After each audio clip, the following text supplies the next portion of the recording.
Di dalam kita melaksanakan ibadah itu pasti ada halangan, rintangan.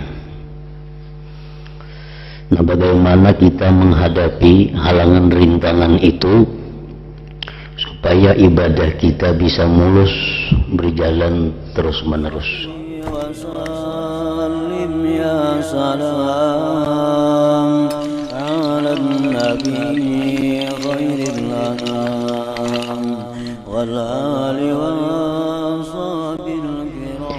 Bismillahirrahmanirrahim.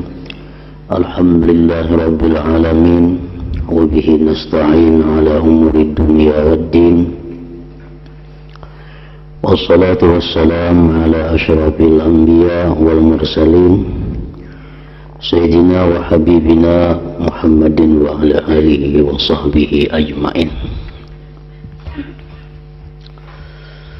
Bab keempat tentang Aqabah yang keempat. Tentang Aqabah yang keempat, yaitu Aqabatul Awarid ngarannya.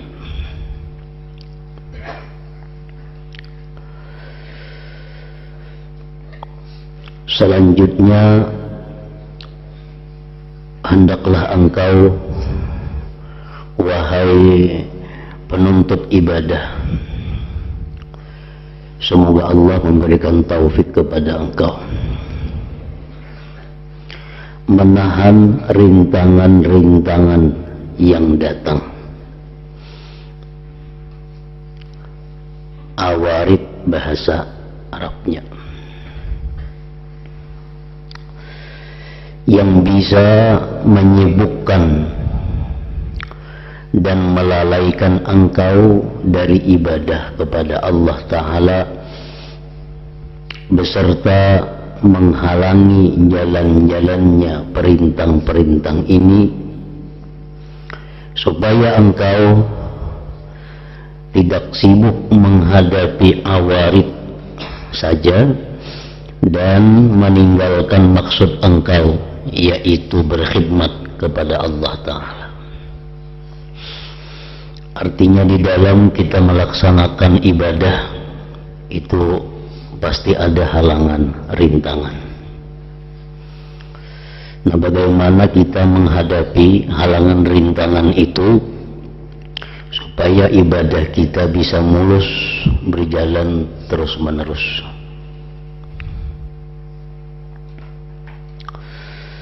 Di muka sebelumnya artinya telah diterangkan bahwa awarid itu ada 4. Penghalang-penghalang, rintangan-rintangan yang mendatang itu ada 4. Yaitu pertama rezeki dan bujukan nafsu untuk mencari rezeki.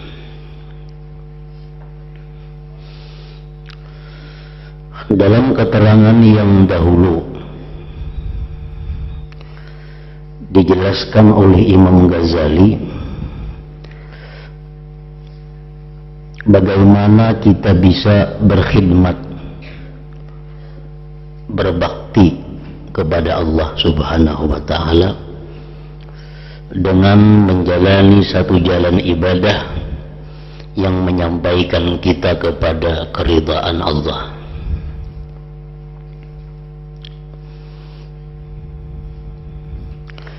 Sebelum kita beribadah kepada Allah, sebelum kita jadikan diri kita ini hamba Allah, yang pertama yang mesti kita lalui adalah aqabah ilmu. Ilmu dahulu. Karena tanpa ilmu ibadah kita akan ditolak. Lalu kita menuntut ilmu. Menuntut ilmu tauhid, menuntut ilmu fikih, menuntut ilmu tasawuf. Nah, di dalam kita menuntut ilmu itu diterangkan bahwa ibadah kita kada akan diterima oleh Allah sebelum kita menjadi orang yang takwa. Karena Allah berfirman, innama yataqabbalullah minal muttaqin. Hanya saja Allah menerima amal ibadah orang yang takwa. Nah, apabila kita banyak mempunyai dosa, banyak mempunyai kesalahan-kesalahan, maka kalau kita hendak beribadah atau menjalani jalan keridhaan Allah, maka akabah yang kedua yang kita selesaikan adalah akabah tobat. Jadi sebelum ibadah kita tobat dulu. Tobat daripada dosa-dosa yang ada hubungannya dengan Allah. Tobat dari dosa-dosa yang ada hubungannya dengan makhluk Allah. Nah, sesudah kita tobat kepada Allah, lalu kita bisa mulai melakukan ibadah.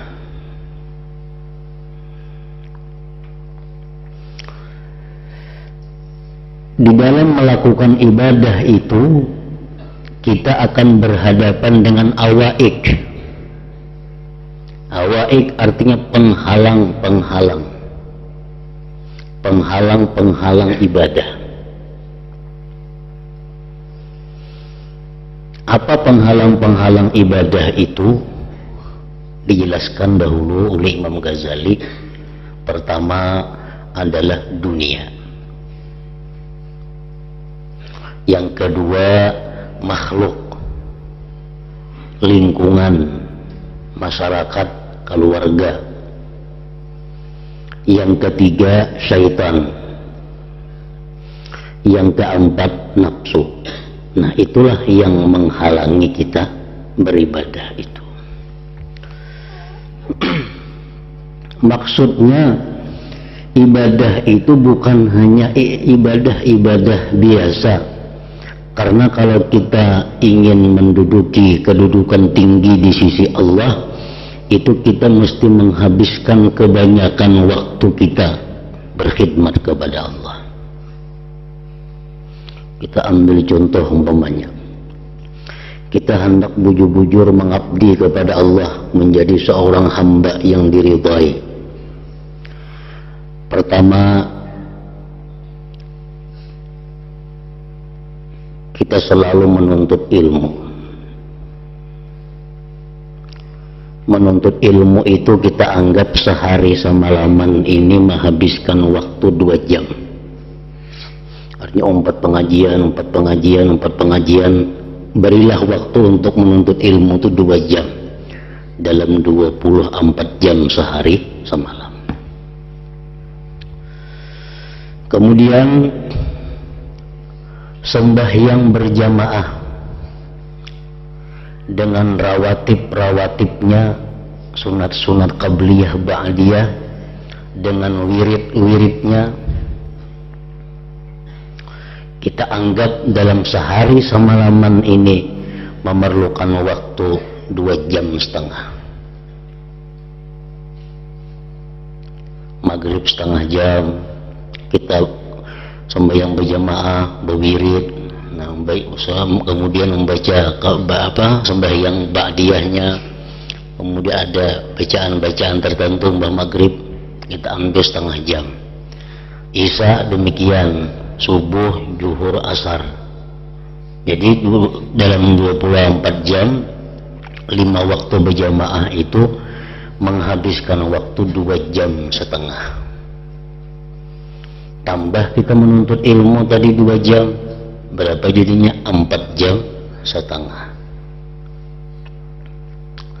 Ini kisah orang yang hendak mencapai kedudukan tinggi di sisi Allah. 4,5 jam sudah. Kemudian ini perlu berzikir la ilaha illallah, la ilaha illallah. Dalam 24 jam sehari semalaman itu inya berzikir 12.000. La ilaha illallah, la ilaha illallah 12.000. 12.000 itu kira-kira memerlukan waktu 4 jam. Dibagi-bagi terserah waktunya. Pokoknya dalam 24 jam sehari semalaman yang berzikir la ilaha illallah 12.000. Itu perlu waktu 4 jam. Nah 4 jam tambah 4 jam setengah berapa? 8 jam setengah sehari. Zikir amalan rutin 12.000 sehari. Kemudian salawat itu kada boleh tidak. Salawat itu paling kada separuh zikir, 6.000 sehari. 6.000 Allahumma salli ala sayyidina Muhammad wa ala alihi wa sallim. Allahumma salli ala sayyidina Muhammad wa ala alihi wa sallim. 6.000 itu kira-kira memerlukan waktu 3 jam. 3 jam. 8,5 tadi 8 jam setengah tambah 3 jam berapa? 11 jam setengah. 11 jam setengah tambah sembahyang duha, tambah sembahyang witir, tambah sembahyang isra, tambah sembahyang awabin, setengah jam, 12 jam jadinya. Sudah 12 jam waktu ini habiskan untuk berkhidmat kepada Allah. Quran kada boleh tidak. Paling kada 2 juz sehari. 2 juz memakan waktu sejam. Berarti 13 jam. 13 jam sehari. Ini bisa jadah aja di pasahapan menjadi duduk. 13 jam sehari. Tambah bacaan-bacaan lain.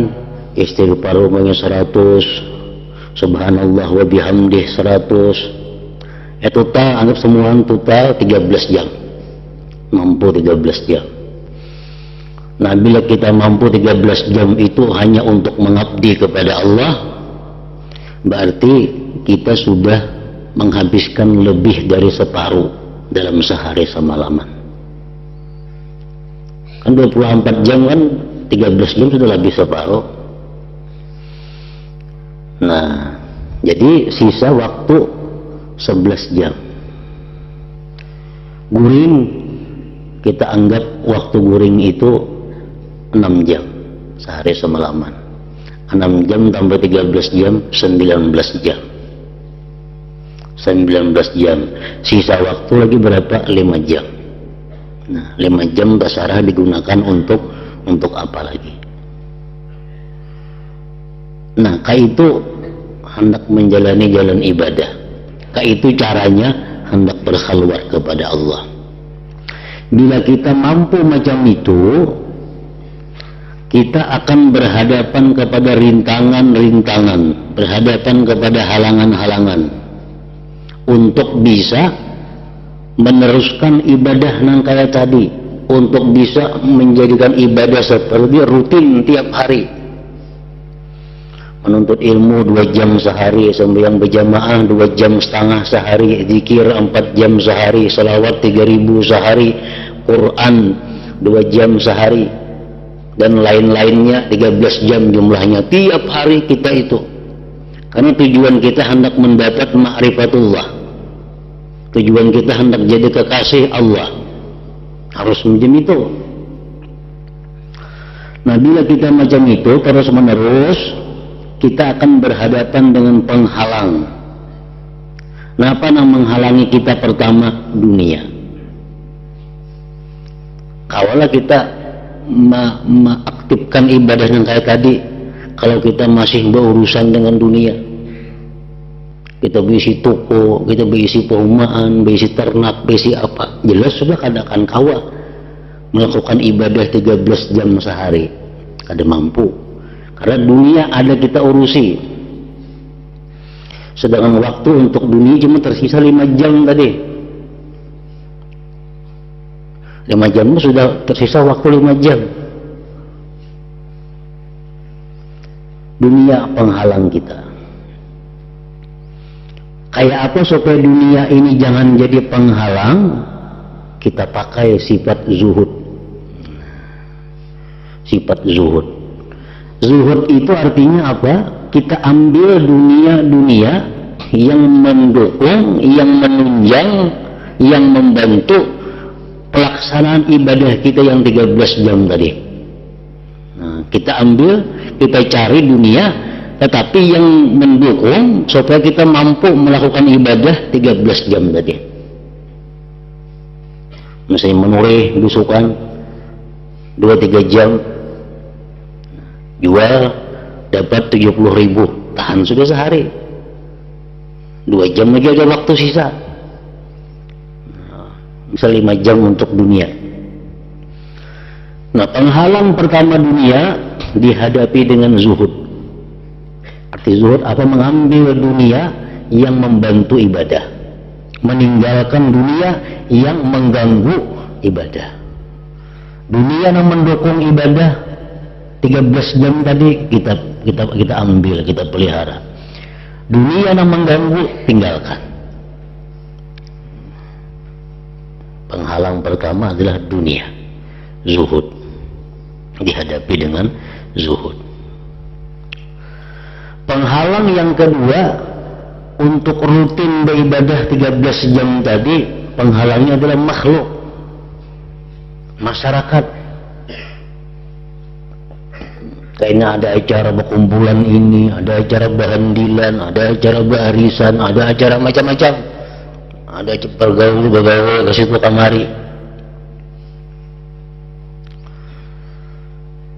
Nah, makhluk yang menghalangi kita beribadah 13 jam tadi, tinggalkan.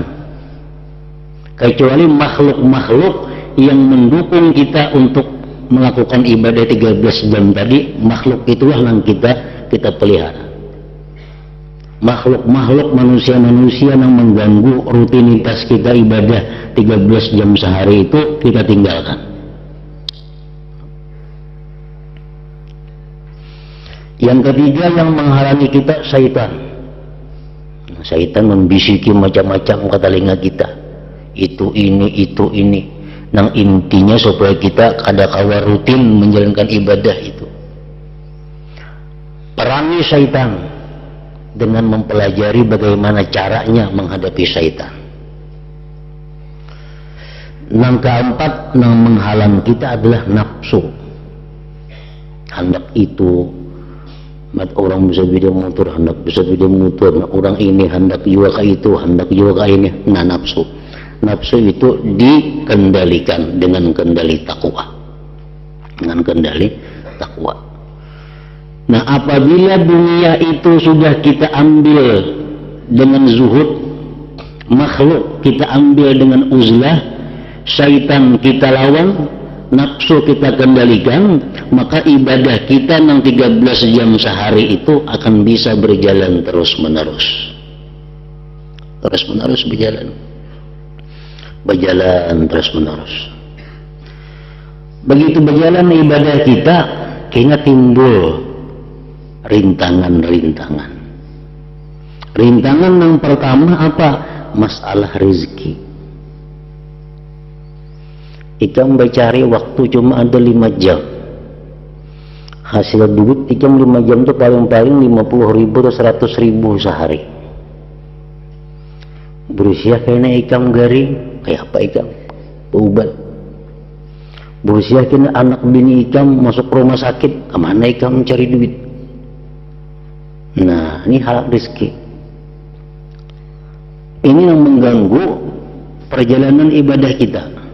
Masalah rezeki. Kain anak ikam ganal, kain hanya nak sekolahnya, anak berbini, kayak apa ikam duit? Ikam ada tabungan. Dia berusaha sehari 5 jam, dapat berapa ada duit? Nah, itu bisikan-bisikan rezeki ini datang kepada orang yang beribadah nih.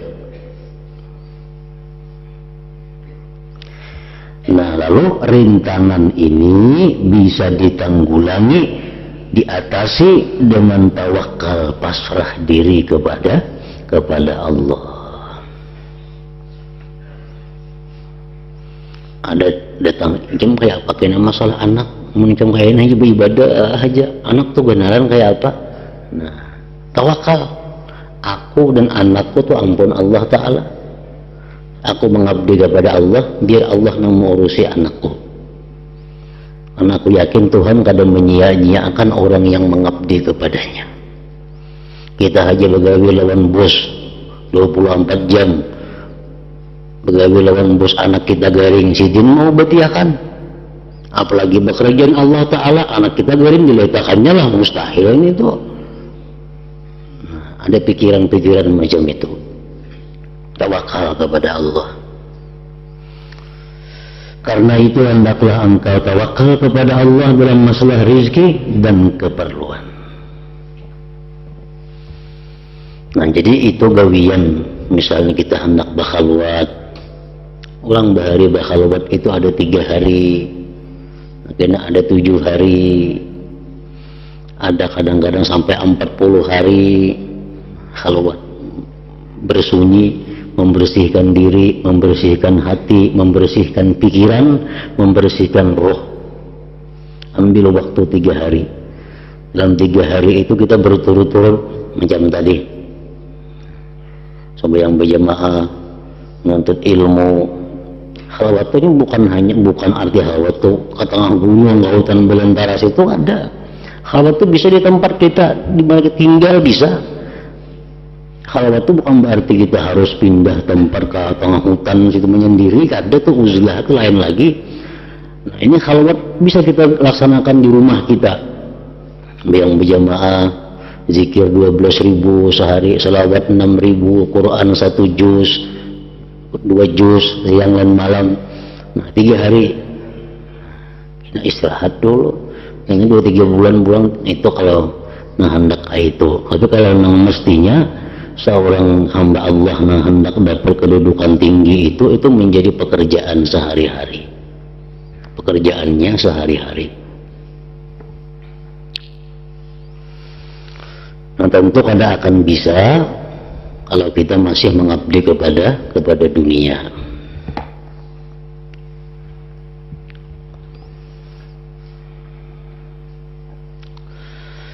Yang demikian disebabkan oleh 2 hal.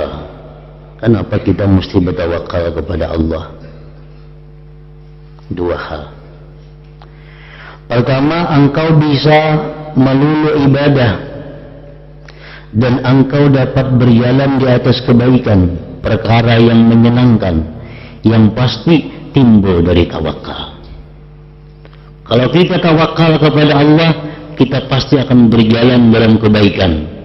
Kita akan berjalan pada perkara yang menyenangkan.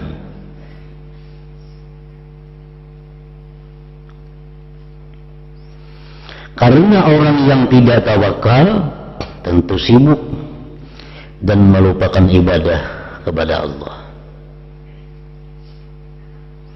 Karena orang yang tidak tawakal, orang yang kada berharap lawan Allah, ini kada berharap lawan Allah, harapannya usaha itu bang, dianggapnya sumber rezekinya.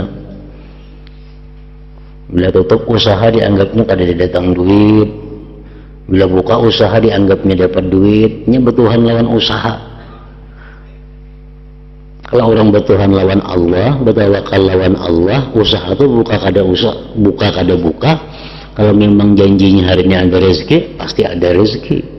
Nah, itu orang bertuhan kepada Allah. Dan itu kada mudah menerapkan dalam hati kita. Kenapa? Karena kita dididik mulai orang tua, mulai kekanakan, dididik nangka itu. Kada buka toko, dimana datang duit. Nah, itu sudah melekat di dalam hati kita, menyatu. Kada berumah, mana boleh duit? Kada menulis, mana boleh duit? Nah, itu sudah jadi bagian hati yang kada terpisahkan dari diri manusia. Oleh karena itu, untuk merubah bahwa rezeki itu dari Allah, menurih kada menurih, amun janjinya hari ini ada rezeki pasti datang kepadaku. Nah, merubah macam itu sulit. Karena mulai kekanakan dididik ke itu, dididik dengan cara yang salah.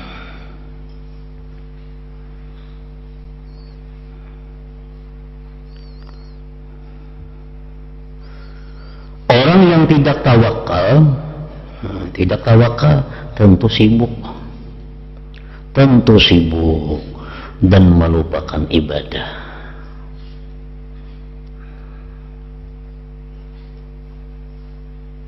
Sebab mencari keperluan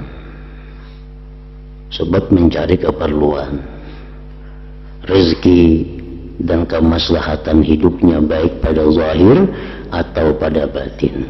Sibuk mencari rezeki sehingga melupakan ibadah.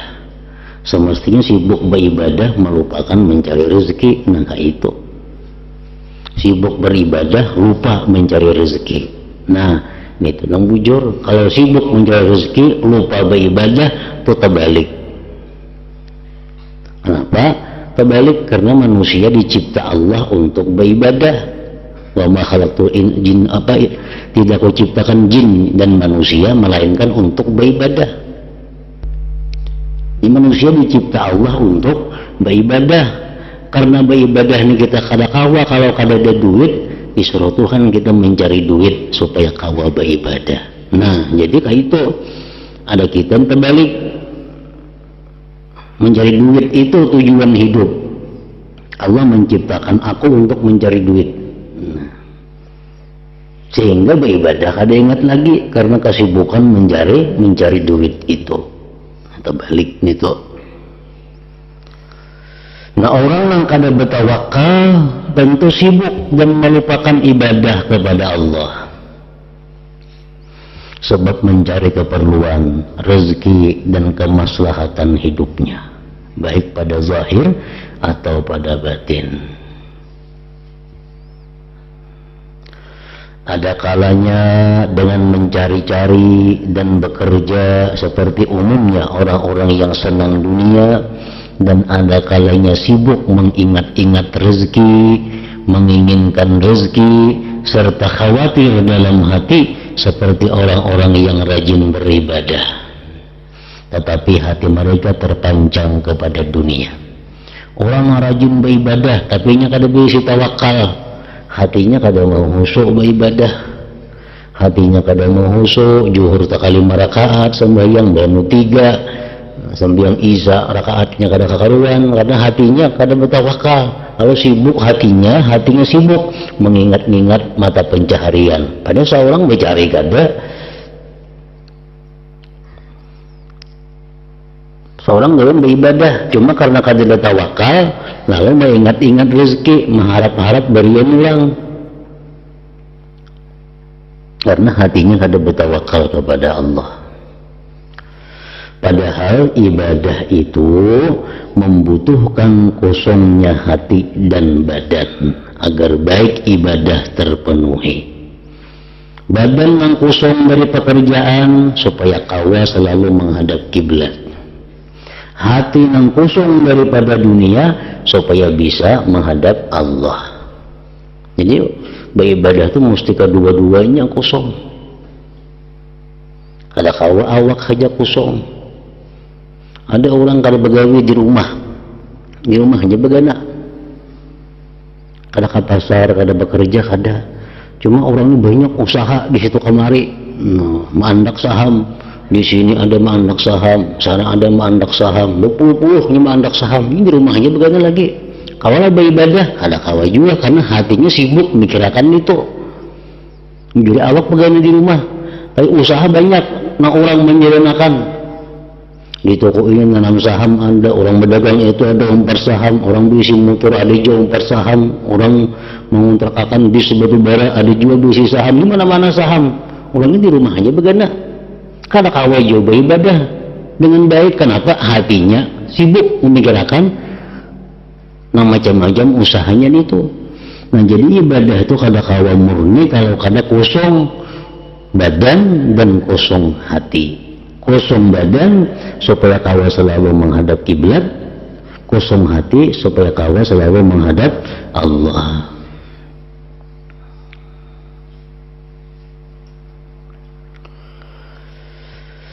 Dan kosongnya hati tidaklah didapat kecuali pada orang-orang yang bertawakal kepada Allah.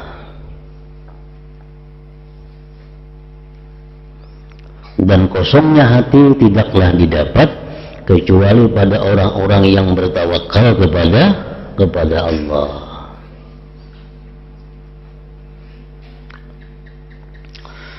Bahkan aku berpendapat, barang siapa lemah hati, pasti tidak bisa tenang hatinya jika tidak ada persediaan rezeki. Nah, itu orang yang lemah hati. Orang yang lemah hati pasti tidak bisa tenang hatinya jika tidak ada persediaan rezeki. Nyamun duit di rumah ada 400-500 juta, hanya tenang aja, tenang. Ini bila duitnya berkurang, mau gelisahnya. Tabungannya itu berkurang, mau gelisah. Takutan kalau ku ini, kalau ku itu, kalau ku kaina perlu ini, kalau kaina perlu itu. Jadi duit itu mesti berisi terus. Nah, itu orang yang lemah hatinya, orang yang bertawakal kepada duit.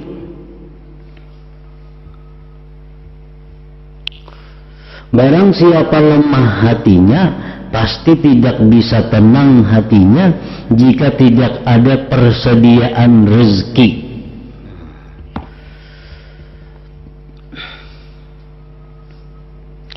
Jadi orang semacam ini boleh dikatakan tidak pernah bisa sempurna dalam melakukan urusan penting yang ada hubungannya dengan dunia dan akhirat. Untuk meyakinkan kita hal ini, kita pandang orang-orang dunia.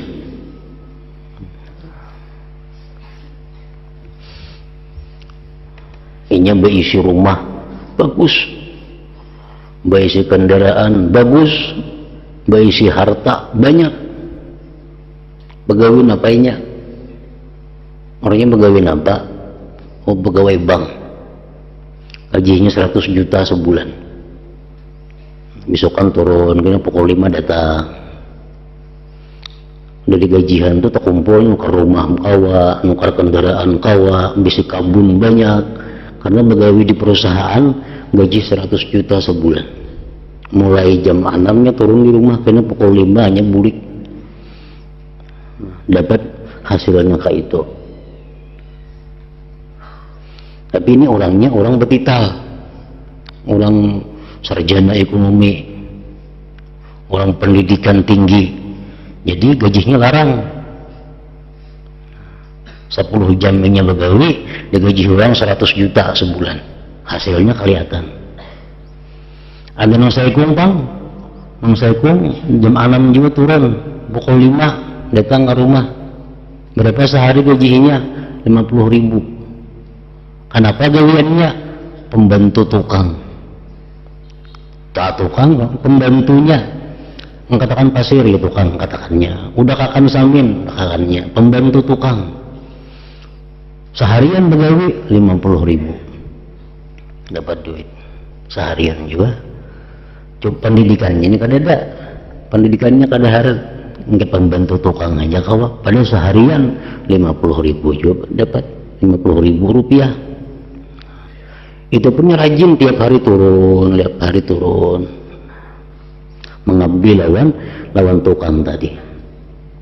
Nah, ini contoh-contoh orang yang mengabdi kepada manusia sesuai dengan pendidikannya, sesuai dengan ilmu pengetahuannya. Dengan gajian hasilnya bekerja berkhidmat itu, ini kau mengungkusi dirinya. Ini kau mengungkusi keluarganya sesuai dengan pekerjaannya tadi. Nah, itu contoh orang yang begawi lawan makhluk, orang begawi lawan manusia. Jakanya kita begawi lawan Allah Ta'ala, mulai jam 6 kita turun sampai jam 5 kita bulik, sampai jam 5 bulik, jam 6 turun begawi lawan Allah Ta'ala, menjadi pegawai Allah Ta'ala. Nah, sugih benar kita, alahan pada pegawai perusahaan tadi luar biasa sugihnya. Maka kan di dunia aja, di akhirat apalagi inya. asal bujur-bujur begawi besokan dah beribadah sampai kena kamarian hanya tuntung paling-paling istirahat makan, istirahat sedikit sumat sambung pulang. Orang begawi di kantor juga tapi ini begawi lawan Allah Ta'ala. Nah Tuhan memberi gaji lawan inyan ini alahan pada yang di perusahaan itu sugihnya, dan ini dibuktikan oleh orang-orang dahulu yang menjadi pegawai Allah Ta'ala. Bukan ini artinya omong kosong, bukan ini dudustaan, kada. Ini dibuktikan oleh orang-orang dahulu yang menjadi pegawai Allah Ta'ala. Kada dinang sengsaranya, kada dinang miskinnya, kada dinang tahutang ke situ kemari. Pegawai Allah Ta'ala berhutang Tuhan menjadikan, garing Tuhan mau batiakan. Ini pegawai Allah, pegawai perusahaan, garing asuransinya mau batiakan, dokter askes kan rajin itu nang bayar. Nah, itu pegawai lawan manusia. Kalau pegawai Allah Ta'ala lebih daripada itu. Nah cuma karena kita ini punya hati nang lemah, kita kada punya tawakal, iya nang macam kita ini jadinya. Samuan kada menuntung, dunia kada sugih juga, akhirat tina kada sugih juga. Kenapa? Karena tawakalnya kada ada, maal-alang. Kenapa ya maal-alang tuh kada baik? Nasi itu maal-alang masak kada nyaman, kada jadi bubur, kada jadi nasi, kada. Nah sama ini maal-alang, untuk mencari dunia pindah maal-alang, menuntut ilmu maal-alang juga, kada jadi napa-napa. Pokoknya bila kita begawi lawan seseorang, bujur-bujur kita begawi lawan seseorang itu, seseorang itu pasti memperhatikan lawan kita. Siapakah orangnya? Mungkin kita bekerja lawan sidin itu pasti diperhatikan sidin. Mungkin kita bekerja lawan Allah Ta'ala itu sudah pasti Allah akan memperhatikan kita. Maka tuh Allah Ta'ala ini bukan hanya memperhatikan kita, kada anak kita, bini kita, mintuha kita, dan sana kita, jiran kita diperhatikan Tuhan. Amun kita begawi lawan Allah Ta'ala. Jadi bukan hanya kita gaji perusahaan, kalau sampai ke jiran-jiran itu dapat. Kalau kita bekerja Allah Ta'ala lawan Tuhan, jiran-jiran kita diperhatikan Tuhan, kawan-kawan kita diperhatikan Tuhan, semuaan diperhatikan Tuhan yang ada hubungannya dengan kita. Nah jadi pegawai yang paling hebat, pegawai yang paling mulia, pegawai yang paling sukses adalah pegawai Allah Ta'ala. Nah, orang-orang yang berbakti, bekerja, berkhidmat kepada Allah. Ini orang-orang yang beruntung, yang sukses dunia akhirat itu. Bukan pegawai-pegawai dunia ini.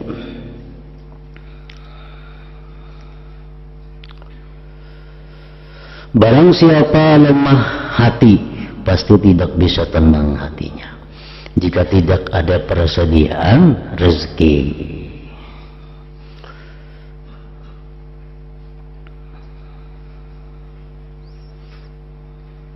Jadi orang semacam ini boleh dikatakan tidak pernah bisa sempurna dalam melakukan urusan penting yang ada hubungannya dengan dunia dan akhirat. Nah, kada bisa sempurna urusannya karena lemah hati tadi. Sering aku mendengar ujar Imam Ghazali dari guruku Abi Muhammad rahimahullah, beliau berkata, urusan apapun akan berjalan dengan baik untuk dua orang. Orang yang benar-benar tawakal kepada Allah dan orang yang ngaur. Kalau kita hendak berurusan sukses, hendak berurusan berhasil, pilih antara dua. Tawakal penuh kepada Allah, pasti sukses. Atau kada bertawakal sama sekali kepada Allah, bisa juga sukses. Kada bertawakal lagi, inya siang malam kada bersembahyangan, halal haram berusaha habis-habisan, bisa sugih juga inya. Ngawur ngarannya. Jadi orang yang sukses itu antara dua. Orang yang bertawakal penuh kepada Allah itu pasti sukses. Atau orang yang ngawur itu bisa juga sukses.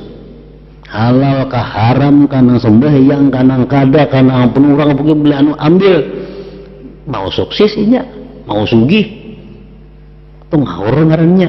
Jadi yang berhasil itu antara dua, bila kadang ngawur sama sekali atau yang tawakal sama sekali. Bila ma'ala-alang nih ngalih tadi tawakal lawan Tuhan ada juga sedikit, mengawurnya ada juga sedikit, nah nih ngalih. Ujar guru Imam Ghazali, orang yang benar-benar tawakal kepada Allah yang berhasil, dan orang yang ngawur nang kada balampu artinya ngawur itu. Halal kah haram kah tinggal sembahyang kah apa kayak kalau tahu urusannya. Ada orang garing kadang bantu, nah sama garing kadang bantu, duitku jadi duit kelebak gula, nah ya Allah ngawur tadi, ngawur. Nah itu mau sugih. Aku berpendapat, ujar Imam Ghazali, bahwa perkataan ini adalah perkataan yang menyeluruh maknanya. Yang menyeluruh maknanya. Sebab orang yang ngawur itu apabila memaksudkan perkara apa saja, mendasarkan pada kekuatan yang berlaku menurut kebiasaan dan keberanian hati, tanpa menengok kepada sesuatu yang memalingkannya atau gerak hati yang melemahkannya. Jadi perkara apa saja bisa berjalan bagi orang yang ngawur ini. Sedangkan orang yang tawakal kalau memaksudkan perkara apa saja mendasarkan pada kekuatan, kewaspadaan dan kesempurnaannya keyakinan terhadap janji Allah, serta percaya sepenuhnya terhadap jaminan Allah. Jadi orang yang tawakal itu tidak menengok kepada orang yang menakut-nakuti atau syaitan yang menggodanya sehingga tercapailah maksudnya. Nah, jadi ada ashabul yamin, itu orang yang bertawakal, ada ashabus shimal, orang-orang kiri, orang-orang yang ngawur. Dua itulah yang sukses. Namun ujung-ujungnya ashabul yamin ke surga, ashabus shimal ini ke neraka. Nah, kemudian ada pun makhluk Allah yang lemah.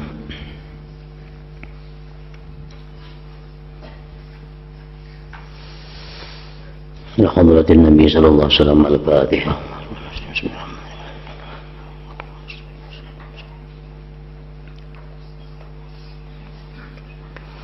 Bismillahirrahmanirrahim. Alhamdulillah rabbil alamin wa salli ala sayyidina Muhammad wa alihi wa sahbihi ajma'in.